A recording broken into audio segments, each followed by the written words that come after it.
내릴 일은 몰라요. 함께 찬양하겠습니다.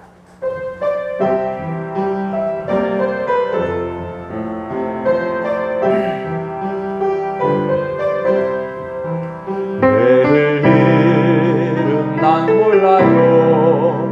하루하루 살아요. 불행이나 여행함도 내 뜻대로 못해요. 험한 길 가고 가도 끝은 없도록 해요. 주님 계속 달래면서 내 손 잡아주소서. 내일은 난 몰라요. 장래일도 몰라요. 아버지여 날 붙드사 평탄한 길 주옵소서.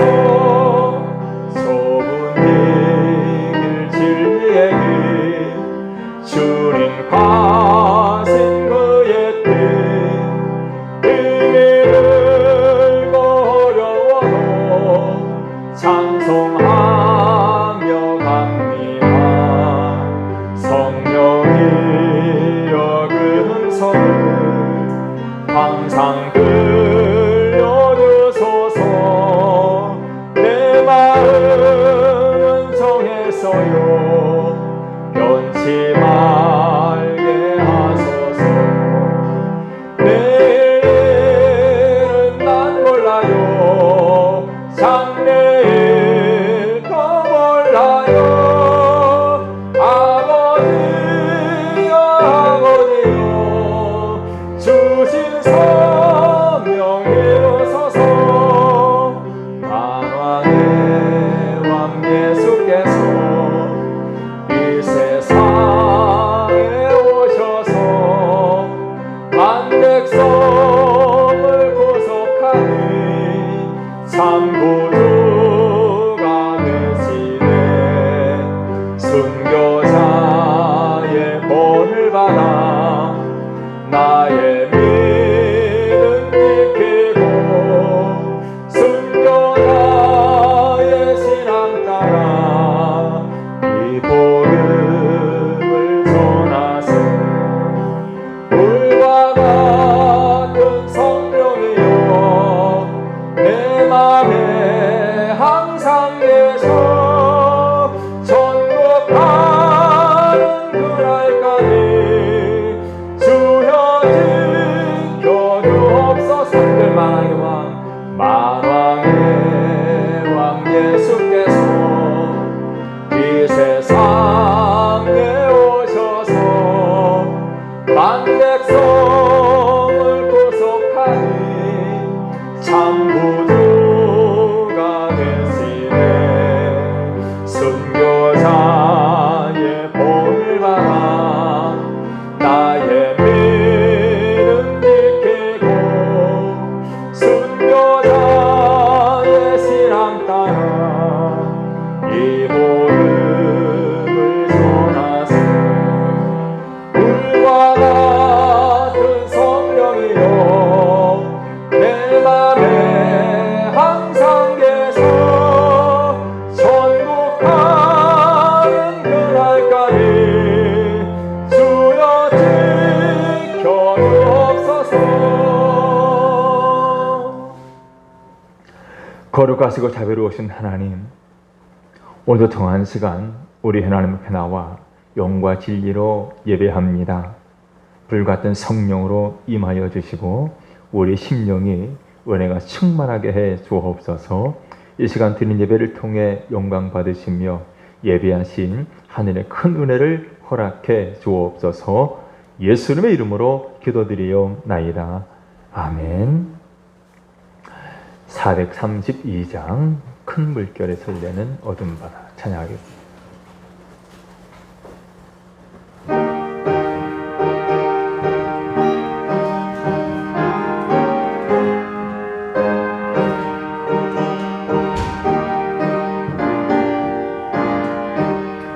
큰 물결에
큰 소리로 물결을 명하시며 이 바다는 고요히 잠자리라. 저 동력이 환하게 밝아올 때 나도 함께 이 바다 건너가리. 나 두려움 없네 두려움 없도다. 주 예수 늘 깨어 계시도다. 이 흉흉한 바다를 가지나면 저 소망의 나라에 이르리라. 주만 바라볼지라 함께 찬양하겠습니다.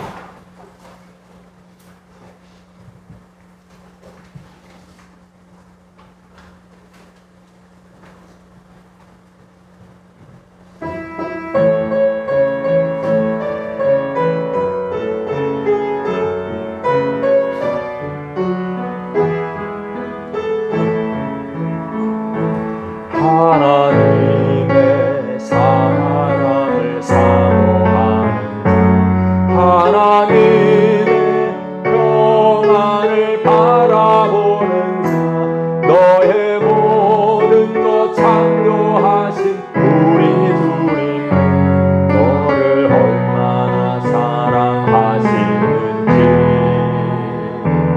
하나님께 찬양과 경배하는 자, 하나님의 선하심을 닮아가는 자, 너의 모든 것 창조하신 우리 주님, 너를 찬히 삼으셨네. 하나님 사랑의 눈으로 너를 어느 때나 바라보시고,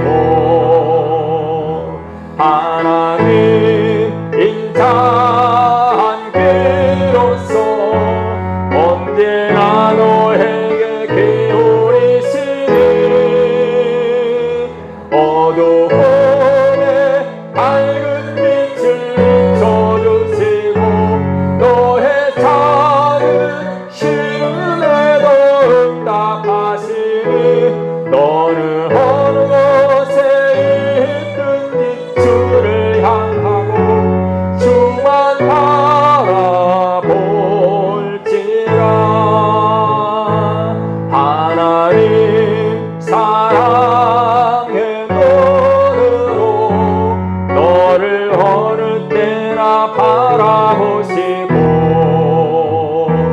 하나님 인자한 귀로서 언제나 너에게 기울이시니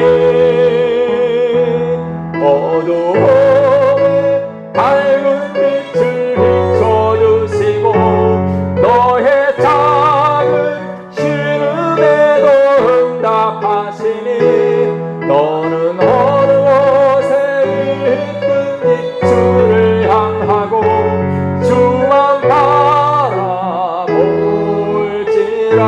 주만 바라볼지라.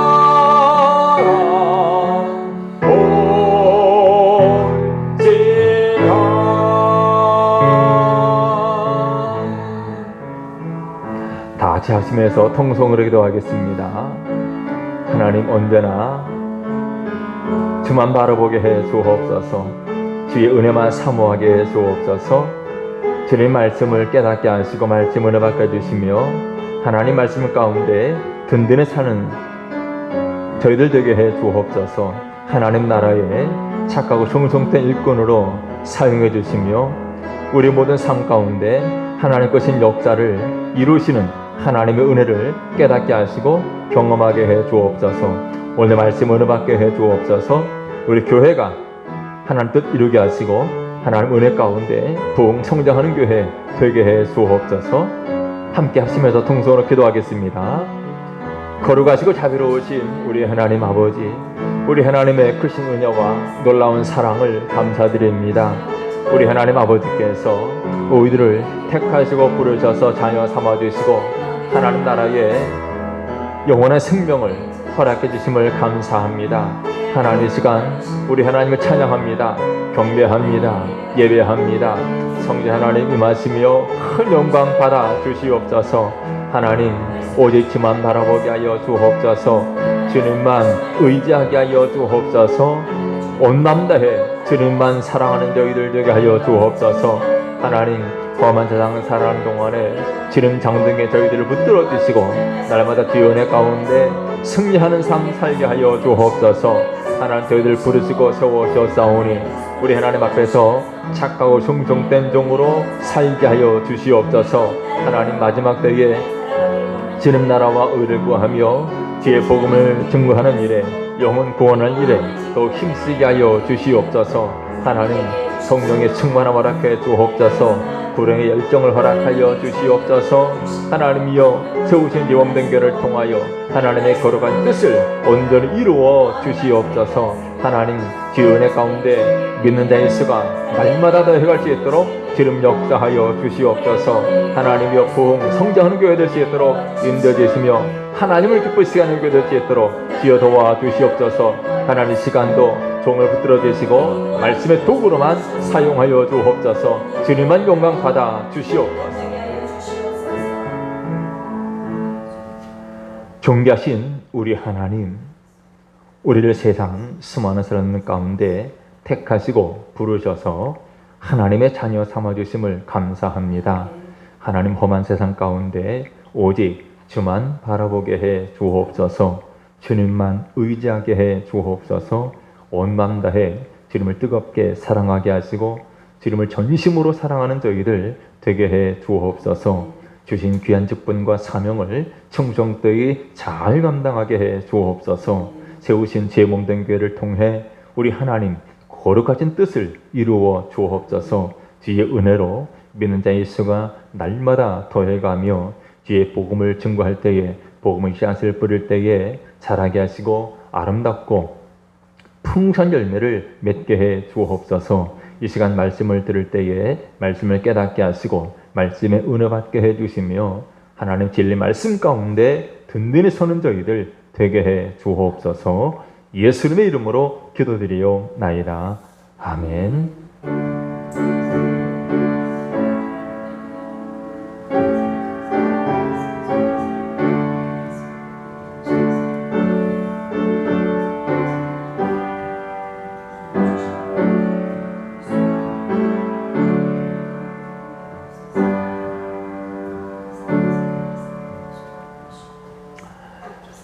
찬양집 572번입니다. 그 사랑 얼마나 찬양합니다.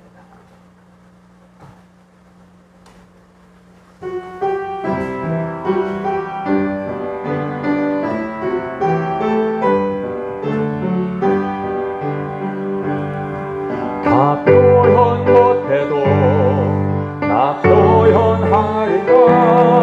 다 고백 못해도 나 고백하리라. 다 할 수 없어도 나 알아가리라. 다 닮지 못해도 나 닮아가리라. 다 표현 못해도 나 표현하리라. 다 고백 못해도 나 고백하리라. 다 할 수 없어도 나 알아가리라. 다 닮지 못해도 나 닮아가리라. 그 사랑 얼마나 아름다운지, 그 사랑 얼마나 날 고엽게 하는지, 그 사랑 얼마나 크고 놀라운지를, 그 사랑 얼마나 나를 감격하게 하는지, 그 사랑 얼마나, 그 사랑 얼마나 놀라운지 그 사랑 얼마나 날 고요케 하는지 그 사랑 얼마나 크고 놀라운지를 그 사랑 얼마나 나를 감격하게 하는지. 하나님 말씀 열왕기하 6장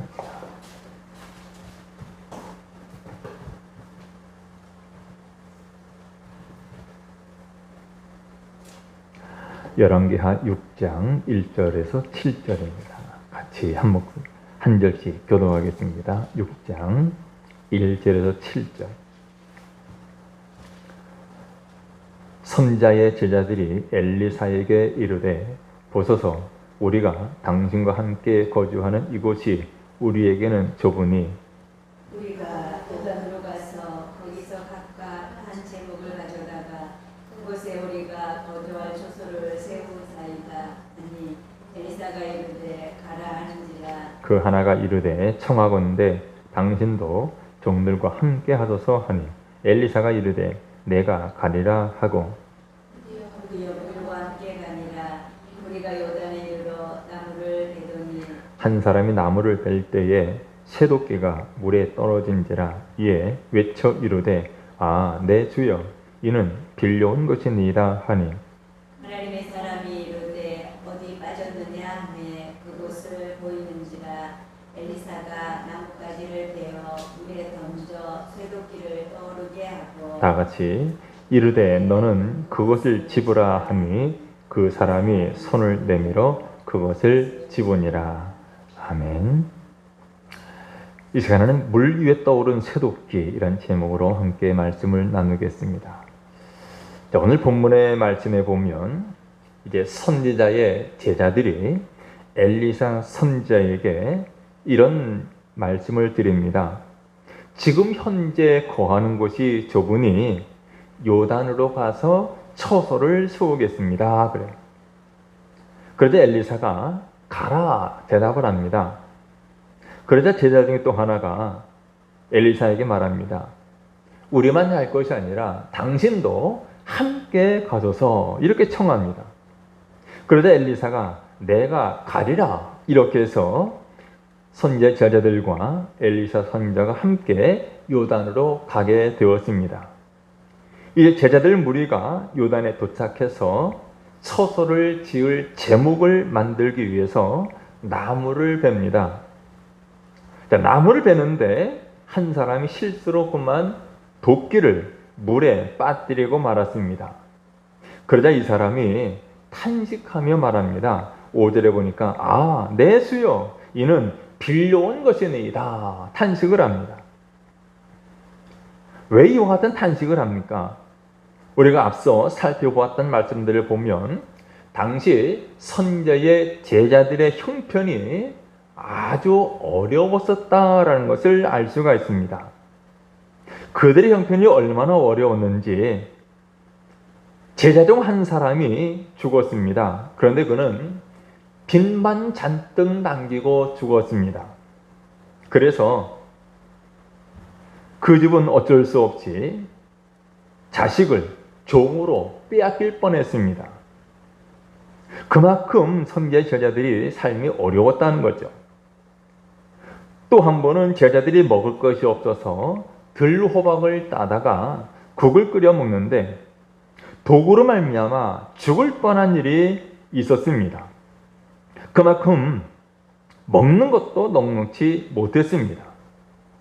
자, 오늘 본문에서도 집을 짓기 위해서 필요한 나무를 베기 위해서 도끼가 필요했는데 도끼도 없어서 도끼를 빌려와야 할 정도로 제자들의 형편이 어려웠던 것입니다.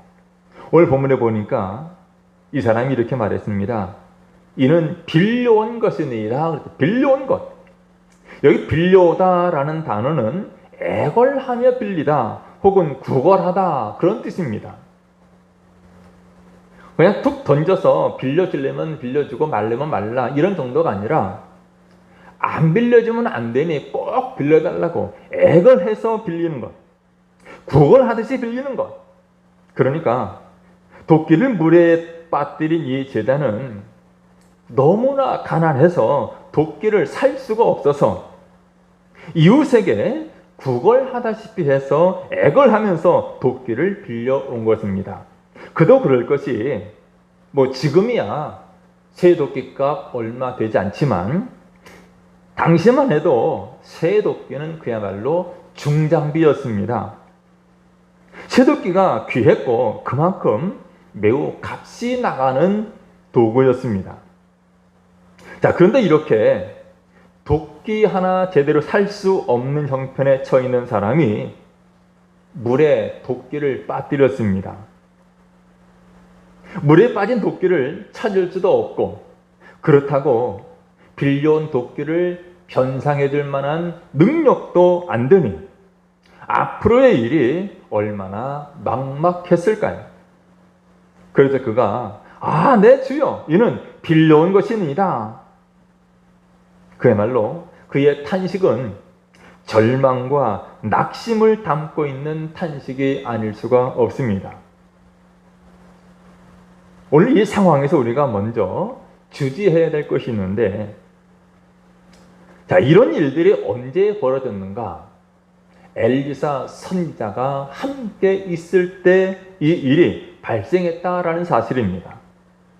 엘리사 선지자가 그들과 함께 했고 나무를 베는 동안에도 엘리사 선지자는 그들과 함께 있었습니다. 엘리사는 하나님의 선지자입니다. 하나님의 선지자가 함께 하고 있었다. 이 말은 곧 하나님이 그들과 함께 하고 계시는 것과 다를 바가 없습니다. 즉 하나님이 제자들과 함께 하고 계시는데 도끼가 물에 빠져버리는 절망적인 상황이 벌어졌다는 것이죠. 우리가 이 사건을 어떻게 이해해야 하겠습니까? 보통 사람들은 하나님 앞에 기도할 때 가장 많이 하는 기도가 하나님 나와 함께 해 주옵소서, 하나님 우리 가정에 함께 해 주옵소서, 우리가 하는 모든 일들에 하나님 함께 해달라는 이런 기도를 많이 드립니다. 하나님이 함께 해 주시기를 기도하는 것, 하나님이 함께 해 주시기를 간구하는 것은 이유가 있습니다. 오늘 본문과 같은 절망적인 상황이 없기를 바라는 마음에서 그렇습니다. 하나님이 함께 해 주셔서 이런 어려운 일 당하지 않게 해달라고, 하나님 함께 하심으로 말미암아 이런 탄식에 젖을 만한 일이 발생하지 않게 해달라는 마음으로 하나님이 함께 해주시기를 간구합니다. 그런데 하나님이 함께 하심에도 불구하고 탄식과 절망의 상황이 발생한 것입니다. 그러니 결국 하나님께서 함께 하셔도 탄식과 절망의 상황으로부터 온전히 벗어날 수 있는 것이 아닌 것을 보여줍니다. 우리는 이 점을 잊어서는 안 됩니다. 하나님이 함께 하셔도 우리는 절망적인 상황을 얼마든지 만날 수 있다는 것입니다. 이 사실을 잊게 되면 사실 우리의 신앙생활이라고 하는 것은 그야말로 인간의 욕망을 채우는 수단으로 전락하고 맙니다. 즉 신앙생활의 목적, 하나님을 믿는 목적이 오로지 자신의 욕망을 채우는 것에 불과하게 됩니다. 때문에 자신의 욕망이 채워지지 않는다고 생각되면 언제든지 신앙생활도 포기하고 하나님도 멀리하고 마는 것입니다.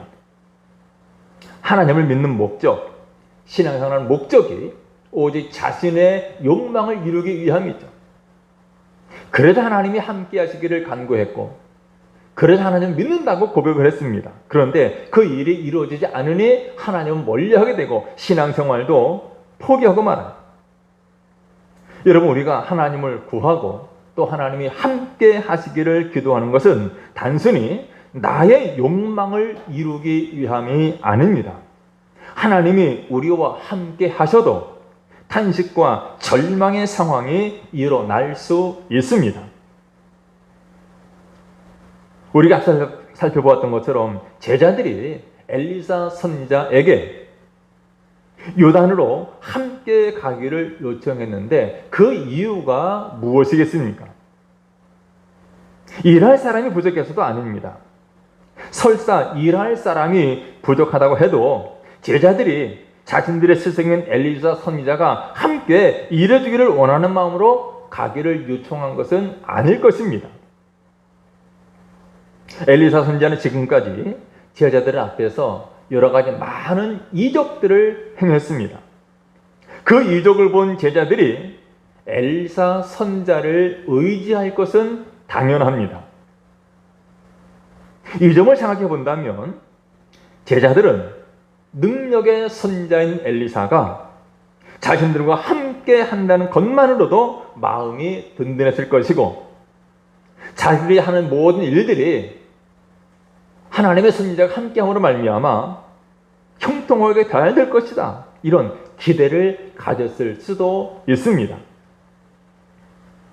제자들은 이런 마음으로 엘리사가 함께하기를 원했는데 정작 엘리사 선지자가 함께 했음에도 불구하고 탄식과 절망의 상황이 발생했다는 점은 우리가 깊이 생각해야 할 문제입니다. 즉 하나님이 함께 하심에도 불구하고 절망과 탄식의 상황은 얼마든지 발생할 수 있다는 사실입니다.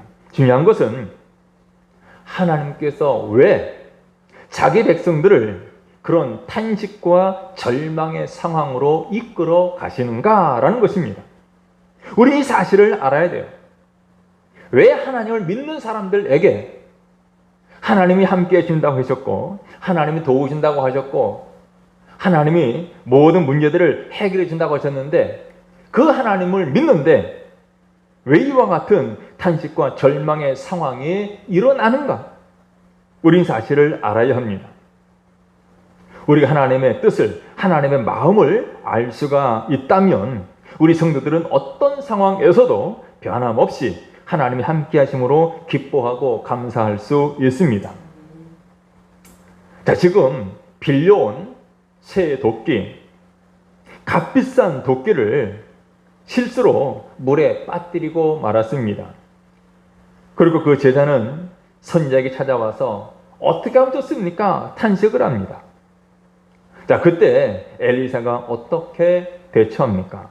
본문 6절, 7절에 보면 하나님의 사람이 이르되 어디 빠졌느냐 하며 그곳을 보이는지라 엘리사가 나뭇가지를 베어 물에 던져 새 도끼를 떠오르게 하고 이르되 너는 그것을 잡으라 하니 그 사람이 손을 내밀어 그것을 잡으니라.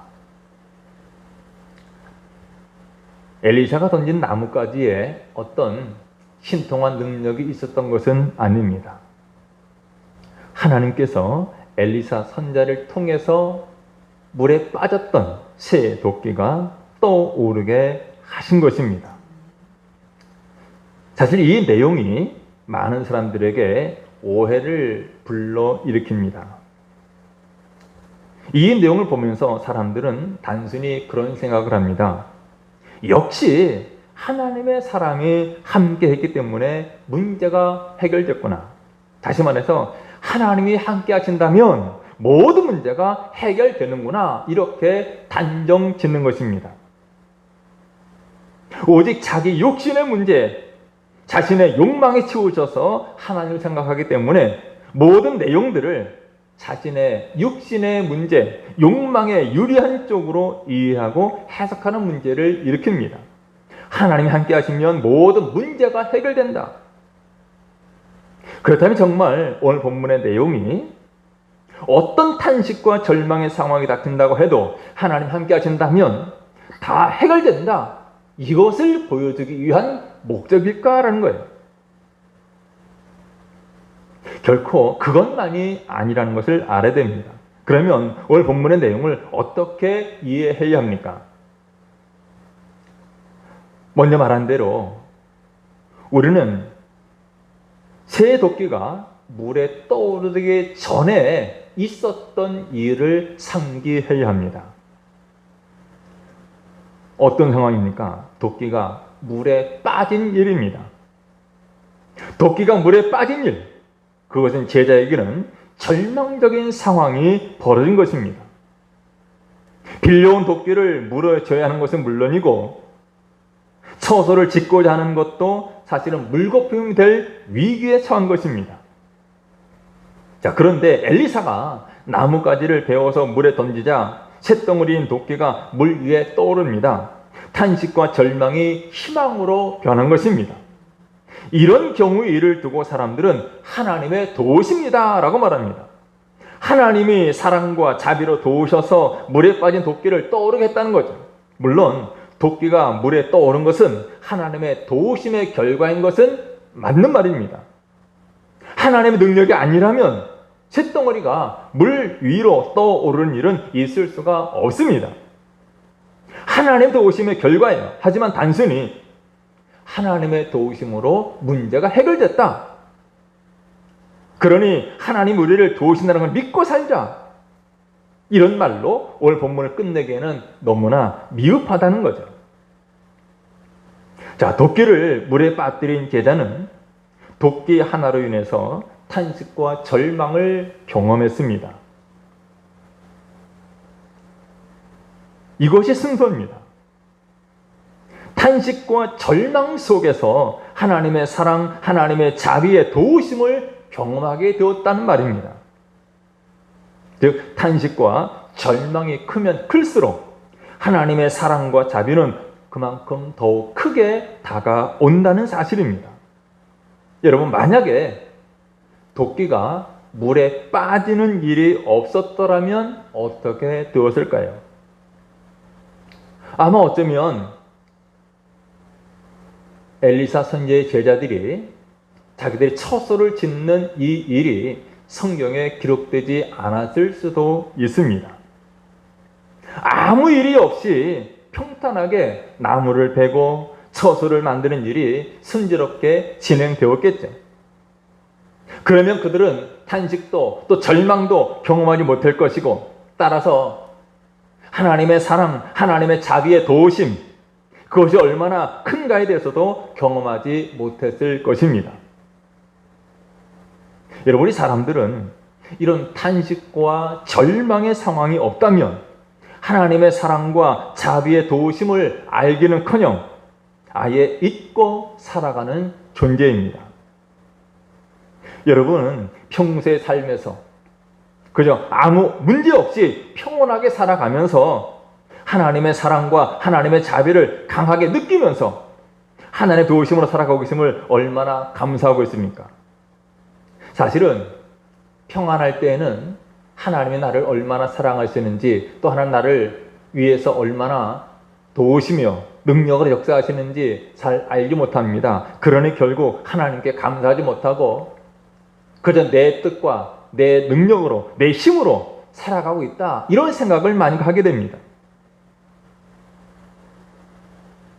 아무 일이 없이 평온하게 살아갈 때 우리는 모든 것이 하나님의 사랑과 자비가 함께 하신 도우심의 결과라는 것을 잊고 살아가요.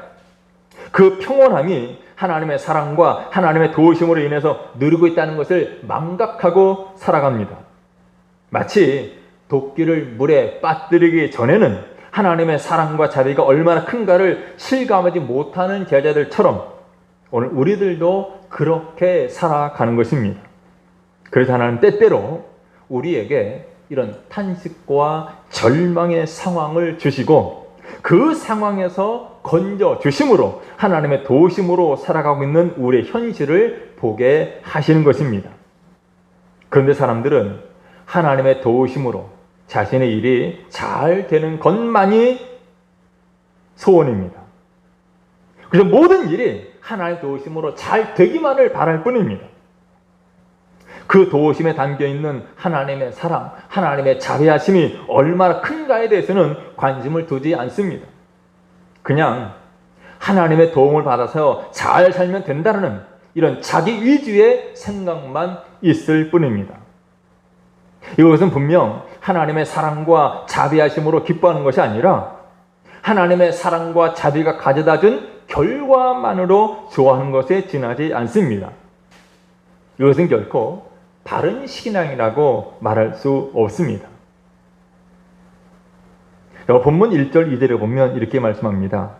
선자의 제자들이 엘리사에게 이르되 보소서 우리가 당신과 함께 거주하는 이곳이 우리에게는 좁으니 그래. 우리에게는 좁으니 우리가 요단으로 가서 거기서 각각 한 제목을 가져다가 그곳에 우리가 거주할 처소를 세우사이다. 자, 제자들은 소원이 있었습니다. 어떤 소원이냐면 좁은 환경, 즉 불편한 환경에서 벗어나고 싶었습니다. 그래서 요단으로 가서 처소를 세우려고 한 것입니다. 더 크고 더 넓은 더 편한 처소를 세우고자 한 것이죠. 오늘 본문에 제자들이 추구하는 것이 오늘 우리가 추구하는 것이 아닙니까? 사람들은 항상 좋은 환경을 추구하며 살아갑니다. 그래서 하나님이 도와주시기를 바라는 것도 역시 그런 자기들의 욕구를 충족시켜 주는 것으로 이어지기를. 그저 하나님의 역할은 나를 위해서 나의 편하고 좋은 환경을 만들어주는 역할, 그 일을 위해서 존재할 뿐이죠. 하지만 그런 인간의 욕구는 스스로를 이와 같이 탄식과 절망의 상황으로 집어넣을 뿐임을 알아야 합니다. 사실 엘리사 선지자가 제자들의 요청에 가자 대답을 한 것은 제자들의 의견이 좋아서가 아닙니다. 무엇 때문에 그러면 제자들에게 가라고 말을 하고 자기도 그들과 함께 하겠다고 이야기합니까? 그들의 욕구대로 행동하도록 허용함으로 이런 탄식과 낭패의 상황을 맛보게 하기 위함입니다. 그리고 그들이 잊고 있는 하나님의 사랑과 자비의 도우심을 맛보게 하기 위함입니다. 좁은 환경에서 벗어나고 싶어서 처소를 짓고자 했던 제자들에게는 하나님의 사랑과 자비하심과 도우심으로 살아간다는 감사가 없습니다. 이런 제자들에게 하나님의 사랑과 자비하심을 알게 하기 위해서 그들의 욕구대로 가라고 한 엘리사의 마음을 생각한다면 오늘 우리를 하나님 어떻게 인도하실는지 능히 짐작할 수가 있습니다. 하나님, 집 짓겠습니다. 도와주십시오. 이것은 우리 기독교 신앙이 아니더라도 얼마든지 다른 종교에서 하는 말입니다. 내가 이 일을 할 테니 신이시여 나를 도와주옵소서. 그러나 우리 기독교 신앙은 그것만이 아닙니다. 그 일을 통해서 이 어려운 문제가 해결됨으로 말미암아 하나님 나를 얼마나 사랑하시는지, 하나님의 자비하심이 얼마나 크고 놀라운지를 알게 해 주옵소서. 여기까지 나아가야 하고, 하나님 우리를 도우시는, 우리에게 은혜를 베푸시는 이유, 목적도 여기에 있습니다. 내가 너희들을 얼마나 사랑하는지 너희들이 알아라라는 거죠. 그리고 하나님의 사랑을 깨닫고 이제 우리가 하나님의 영광을 위해서 살아가야 된다는 이 놀라운 은혜를 우리에게 허락해 주십니다. 야고보 사도는 야고보 1장에서 이렇게 말했습니다. 내 형제들아, 너희가 여러 가지 시험을 당하거든 온전히 기쁘게 여기라 그랬어요. 내 형제들아, 여기 말하는 내 형제는 어떤 형제입니까? 예수 믿지 않는, 예수를 모르는 사람들이 아니라 예수 믿는 성도들을 가리키는 말입니다. 예수 믿는 성도들 향해서 말합니다. 너희에게 여러 가지 시험이 있다는 거예요. 여러 가지 시험이 있다. 예수 믿으면 시험이 없는 것이 아니라 여러 가지 시험이 있다고 그랬어요. 실제로 우리 앞에 있는, 우리 성도들에게 있는 시험은 한두 가지가 아닙니다. 물질로 인한 시험, 또 질병으로 인한 시험, 또 사람 때문에 당하는 시험, 여러 가지 시험이 있습니다. 자, 문제는 핵심은 무엇입니까? 성도들도 시험을 당하는데, 그렇다면 그 시험 당할 때 성도로서 어떤 자세를 취하느냐라는 거죠. 야고보 사도는 말합니다. 온전히 기쁘게 여기라고 했어요. 온전히 기쁘게 여기라. 기쁘게 여기는데 조금이 아니라 온전히 기쁘게 여기라. 시험 앞에서 불평하거나 원망하지 말고 기쁘게 여기되 온전히 100% 받아들이는 자세를 말합니다. 시험을 당할 때, 어려운 일을 당했을 때 나는 이제 죽었다, 나는 망했다, 야단법석을 떨면 이미 그것은 진 것입니다. 넉넉한 마음으로 하나님께서 그 시험을 통해서 그 시험 중에 일하시는 것을 보면서 시험을 오히려 기쁘게 여길 때 그 시험을 넉넉히 이겨낼 수 있습니다. 바울은 말합니다. 로마서 5장에서 다만 이뿐 아니라 우리가 환난 중에도 즐거워하나니 그랬어요. 왜 즐거워합니까? 환난은 인내를, 인내는 연단을, 연단은 소망을 이루는 줄 알미라. 환난 중에도 즐거워할 수 있는 신앙. 우리가 아브라함을 가르쳐서 믿음의 조상이라고 말합니다. 하나님께서 아브라함의 나이 75살 때 너는 너의 고향과 친척과 아버지의 집을 떠나라 그랬어요. 그야말로 고향과 친척과 아버지 집을 떠나는 것, 정든 고향을 느닷없이 떠나는 것은 어려운 일입니다. 그것도 젊을 때가 아니라 이제 나이 많은 할아버지가 되었는데, 하지만 아브라함은 믿음으로 순종하여 떠났습니다. 자, 그런데 하나님께서 지시하신 그곳에 가보니 의식주가 해결되지 않습니다. 난관에 봉착했습니다. 그래서 아브라함은 어쩔 수 없이 의식주 문제 때문에 애굽으로 내려가서 살고자 했습니다. 그런데 애굽 땅에 내려갔는데 그 아내가 얼마나 예쁜지 애굽의 바로 왕이 그 아내를 취하고자 했습니다. 물론 처음부터 그는 자기 아내라고 소개하지 못했습니다. 혹시라도 자기 아내를 빼앗아가기 위해서 자기를 죽이면 어떻게 하나 해당할까 봐. 결국 그로 말미암아 바로 왕에게 아내를 빼앗길 뻔했는데, 바로 이와 같은 것은 아브라함에 있어서는 그야말로 계속되는 시험이죠. 그런데 신기하고 놀라운 것은 아브라함의 아내 사라를 보호하시는데 하나님께서 보호하십니다. 어떻게 보호하십니까? 바로의 궁에 재앙을 내리셔서 바로 왕으로 하여금 두려움을 느끼게 만듭니다. 그래서 바로가 이것은 우연히 있는 일이 아니구나, 아브라함과 가족들을 내보냅니다. 그냥 보내지 아니하고 재물까지 가지고 나오는 신기한 일이 벌어졌죠. 그래서 아브라함이 이때부터 거부가 된 겁니다. 그 후로 어느 날 하나님께서 또 아브라함을 부르십니다. 창세기 22장의 사건이죠. 그 일 후에 하나님이 아브라함을 시험하시려고 그를 부르셨습니다. 아브라함을 시험하시기 위해서 그를 불렀습니다. 아브라함아 하시니 그가 이르되 내가 여기 있나이다. 여호와께서 이르시되 내 아들 내 사랑하는 독자 이삭을 데리고 모리아 땅으로 가서 내가 내게 일러준 한 산 거기서 그를 번제로 드리라. 하나님이 그동안 내가 나를 믿고 의지하고 살아왔는데 이제는 내가 제대로 테스트하겠다라는 겁니다. 그런데 그 테스트의 대상, 시험의 대상이 하필이면 100세에 얻은 아들 이삭을 번제로 드리라라는 시험입니다.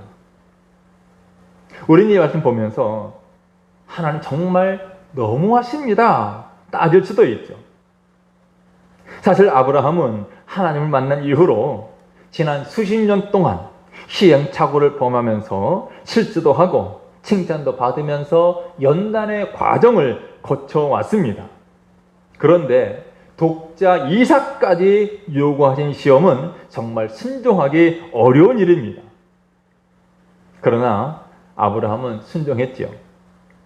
이삭을 데리고 모리아 산에 올라가서 제단을 쌓고 나무를 버려놓고 그의 아들 이삭을 결박해서 제단 위에 놓고 손을 내밀어 칼을 잡고 그 아들을 잡으려 하는 순간 하나님이 멈추라 말씀하십니다. 아브라함을 시험하신 하나님께서 그가 어떻게 하는지를 쭉 지켜보고 계셨던 겁니다. 그리고 말씀하시죠. 내가 이제야 네가 하나님을 경외하는 줄을 아노라. 그리고 하나님께서는 제물의 이삭 대신에 어린 양을 준비하시고 그 양을 제물로 드리도록 하셨습니다. 여러분, 내가 이제야 네가 하나님을 경외하는 줄 아노라. 이 하나님의 음성을 들었을 때 아브라함의 심정이 어떠했을까요? 이제야 내가 하나님 경외하는 줄 안다. 그동안 있었던 온갖 환난과 시험과 고통들, 그야말로 필름처럼 돌아가면서 지난날 있었던 모든 일들이, 모든 어려운 일들이 다 하나님의 시나리오, 하나님의 계획과 섭리 가운데 이루어졌던 일이구나. 아브라함은 그저 할 말을 잊고 말았을 것입니다. 그리고 아브라함은 동시에 정말 하나님이 하시는 일은 신기하고 놀랍구나 감탄하면서 그 땅 이름을 뭐라고 말하냐면 여호와 이레라고 명명합니다. 자신을 통해서 일하심을 오래오래 기억하겠다는 거죠. 여러분, 하나님께서는 우리의 욕구대로 행동하도록 허용함으로써 이렇게 낭패와 실망을 당하게 하실 때가 있습니다. 왜 우리를 하면 이와 같이 낭패와 실망을 당하게 합니까? 그동안 우리가 잊고 있던 하나님의 사랑과 하나님의 자비하심과 도우심을 맛보게 하기 위함입니다. 그러므로 환난과 시험을 당할 때 온전히 기쁘게 여기시기를 바랍니다. 아브라함처럼 하나님의 테스트에 통과하고 모든 일들이 하나님의 계획, 하나님의 섭리에 의해서 진행되고 있음을 깨닫고 하나님의 역사하심을 가슴 깊이 새길 수 있기를 바랍니다. 지금 여러분에게 있는 모든 것을 당연히 있는 것으로 혹은 있어야 할 것으로 여기지 말고 오늘도 하나님의 크신 사랑과 자비하심과 도우심으로 살아가고 있음을 깨닫고 진정 하나님께 감사하며 사랑하는 여러분 되시기를 주님의 이름으로 축원합니다. 기도하겠습니다. 거룩하신 우리 하나님, 우리 삶에 일어나는 모든 것들이 결코 우연이 아닌 것을 깨닫게 해주시고 또 아무것도 그냥 일어나는 일이 아닌 것을 알게 해 주옵소서. 때로는 하나님께서 우리를 얼마나 사랑하시는지, 우리에게 얼마나 큰 은혜와 자비하심과 도우심으로 역사하시는지를 알게 하시기 위하여 이와 같이 큰 낭패와 실망을 당하게 만들기도 하시는데, 우리가 어떤 형편에 처하든지 하나님 우리를 사랑하심과 하나님 우리의 참 아버지신 것을 기억하게 하시고 늘 하나님이여 신실한 믿음으로 주님과 동의하는 삶 살게 해 주옵소서. 여호와 이레의 하나님, 우리를 위하여 크고 놀라운 일들을 준비하시고 예비하시는 우리 하나님, 그 하나님이 나의 아버지신 것을 기억하고 하나님 시험과 환난 중에서도 변함없이 우리 하나님의 사랑에 감사하며 살아가는 신실한 믿음의 사람들 되게 해 주옵소서. 예수님의 이름으로 기도드리옵나이다. 아멘. 함께 찬양합니다. 찬송가 301장 지금까지 지내온 것 찬양하겠습니다.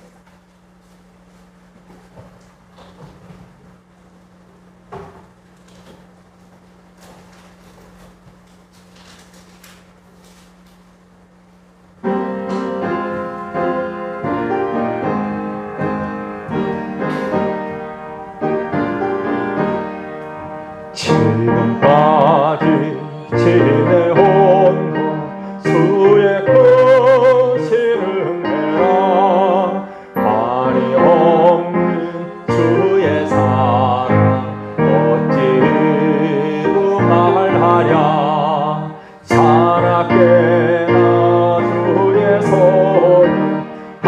항상 살펴주시고 모든 일을 주 안에서 형통하게 하시네. 몸도 맘도 연약하나 새 힘 떠나 살았네. 물 붓듯이 부으신 주의 은혜 좁아가 사랑 없는 거리에 험한 산길 헤맬 때 주의 손을 곧게 잡고 찬송하며 가리라. 주님 다시 되올라니 날로 날로 다가와 무거운 짐 주께 맡겨 벗을 날도 멀잖네. 나를 위해 예비하신 고향집에 돌아가 아버지의 품 안에서 영원토록 살리라. 이제는 우리 주 예수 그리스도의 은혜와 하나님 아버지의 극진하신 사랑과 성령님의 감화와 감동, 위로, 교통하심이 사랑하는 모든 성도들 머리에와 저희들의 가정과 직장과 생업과 학업이 주의 몸된 교회와 이 나라 민족 위에 영원토록 함께 있을지어다. 아멘.